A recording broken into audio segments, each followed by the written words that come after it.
ফাজল হক ফারুকীর bowling জাদু, উড়ে গেল উগান্ডা।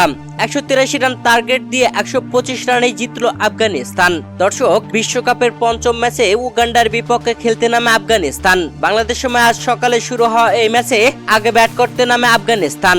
যেখানে আগে ব্যাট করতে নেমে ওপেনিং জুটিতে রহমানুল্লাহ গুরবাজ ও ইব্রাহিম জাদরানের দুর্দান্ত ঝড়ো ব্যাটিংয়ে পুরো 20 ওভার খেলে মাত্র 5টি উইকেট হারিয়ে 183 রান সংগ্রহ করে। যেখানে রহমানুল্লাহ গুরবাজ করেন 76 রান আর ইব্রাহিম জাদরান করেন 70 রান।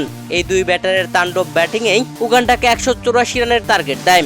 সে রানের টার্গেটে ব্যাট করতে নেমে উগান্ডা মাত্র 16 ওভারে 58 রান করেই অল আউট হয়ে যায়। উগান্ডার বিপক্ষে আফগানিস্তানের হয়ে দারুণ বোলিং করেছেন ফাজল হক ফারুকী।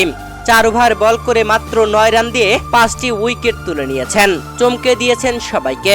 উগান্ডার কোনো ব্যাটারই এদিন 20 রানও করতে পারেনি। যেখানে সর্বোচ্চ রান করে রবিনসন উবেয়া 14 রান। দর্শক, উগান্ডার বিপক্ষে আফগানিস্তানের এমন জয় আপনি কিভাবে দেখছেন জানাবেন ভিডিওর কমেন্ট বক্সে।